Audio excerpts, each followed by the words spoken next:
Môre julle almal, dit is Woensdag. Wat 'n heerlike dag. Die son skyn hier in Pretoria, windstil.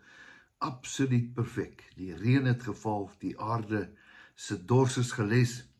Ons kan net vanmôre dankbaar wees. Ek weet nie of dit daar by jou gereën het nie, maar ons gaan ook vir jou bid dat dit daar by jou reën, sodat jy ook God se liefde en sy genade sal ervaar en beleef, soos ons hierso in Pretoria. Nou ja, vanmôre het ek so 'n interessante ding wat ek met jou wil deel, wat op my hart is, en dis nie maklik om die Here te volg nie. Dis nie maklik om die Here te dien nie. In die ou dae het hulle altyd gepraat van, dien jy die Here? Dien beteken, ek moet hom serve, ek moet hom aanbid, ek moet hom lief hê met my hele hart, dan dien ek die Here. Of wat dien jy? Nou, hier is 'n interessante gedeelte in die Bybel wat Jesus self sê.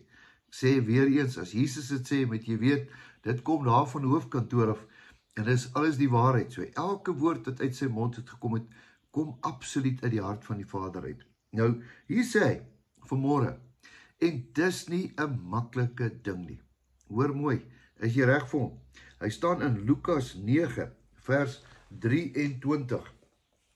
En Jesus sê vir almal, as iemand agter my wil aankom, dit beteken, as jy 'n volgeling wil wees, as jy 'n dienaar wil wees, wat moet jy doen? Eerste ene, jy moet jouself verloon. Wat beteken jouself verloon? Beteken dit nou, jy moet vir jouself sê, jy's niks werd nie. Moet jy vir jouself sê, ag man, ek is niks nie. Nee, dis nie wat ek sê nie.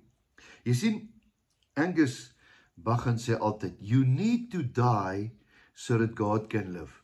Jy moet sterf, daar moet 'n stadium in jou lewe kom, dat die eie ek, die Dawie in myself, hierdie groot ek, hierso, hy moet doodgaan.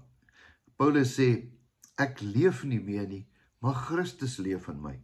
So dis die besluite wat Christus uit jou hart uitneem, wat vir Dawie se besluite overrule. Dit beteken, ek moet myself verloon. Here, help my. Ek wil nie meer leef nie, want die ek is die vlees, is die sonde, is die mens, is die ou, jong, voor ek myself kry is ek kwaad. Nee, daai vrug van die gees, hierso, vrug van die vlees moet uitgaan, vrug van die gees moet wees. Eerste ding, wat Jesus sê, as jy hom wil volg, moet jy jouself verloon. Jy moet sterf hier binne in jou, dat daar niks meer van jou oorbly nie. Onthou jy vir Daniël, hy het lankal nie meer geleef nie, hy stap reguit binne die leeukuil in. En dan sê hy, en my volg, nee, voor ek dit sê, jouself verloon, sy kruis elke dag opneem. Ja, wat beteken dit? Om jou kruis op te neem, dink 'n bietjie wat het Jesus gedoen? Jesus het sy kruis opgeneem, en hy het gestap met daai kruis, reguit na sy kruisdood toe. Hy het hom gedra, hy het hom gevat. Nou ek en jy, ons almal is op pad na ergens ons dood toe. Ja, nie 'n wrede dood soos Jesus nie, maar ons almal elke dag, ons is op pad. Ons is op pad. En jy moet jou kruis vat. Dit wat vir jou gegee is, dit moet jy hanteer. Ek leer in hierdie Bybel, hy sê, die Here sê, ek sal niks oor jou laat kom, wat jy nie kan hanteer nie. As ek baie keer na ander ouens se kruise kyk, liewe aarde, hier's mense in Pretoria, hulle neem babas aan van 2 dae af, kry hulle van die straat af. Dis ongelooflik, hoe hulle dit doen, weet ek nie. Hulle maak 20, 30 kinders groot in kinderhuise, en dan doen hulle dit. Hulle self kry swaar, hulle self het nie begrotings nie, en dan doen hulle dit. Hulle tel Jesus se kindertjies op en gee hulle kos, en uiteindelik stuur hulle universiteite toe. Ja, ek ken sulke mense. Môre het ek 'n golfdag hier in Pretoria, ou Keiwood. Hulle is wonderlike mense wat sulke mense doen. As ek het dink, ou Keiwood, hulle se in Erika se kruis wat hulle moet dra, dis 10 keer erger, 50 keer, 100 keer erger, as wat ek het bedoel.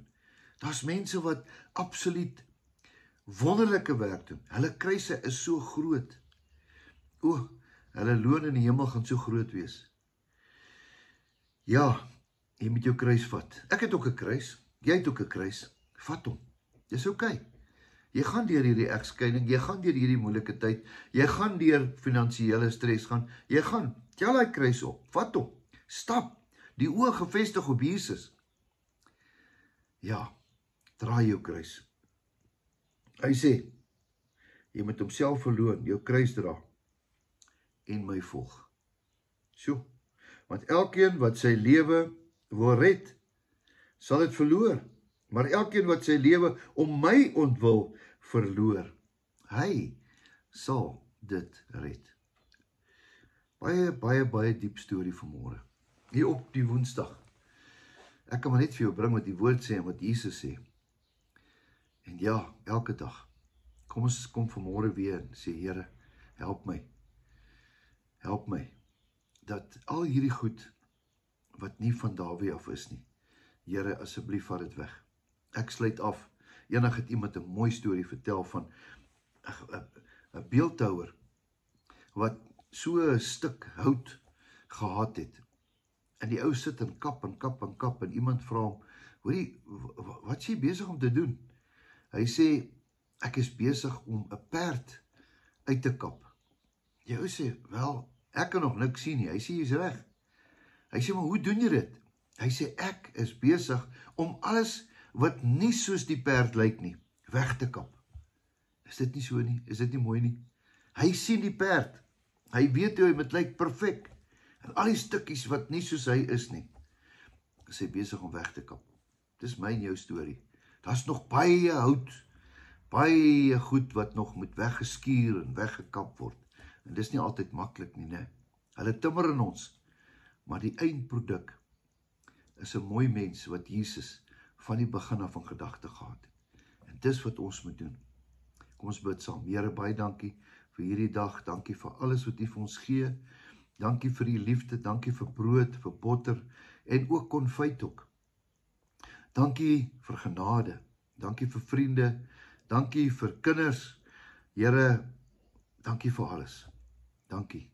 Ons loof U. Ons prys U. Here, ek bid vir iemand vanmôre wat vanmôre 'n kruis moet dra. Bid vir daai persoon dat die kruis nie te swaar sal wees nie. Ek loof en prys U naam. Amen. Mag jy 'n geseënde dag hê. Weet dat Jesus jou onbeskryflik liefhet en dat jou beste nog steeds op pad is. Totsiens.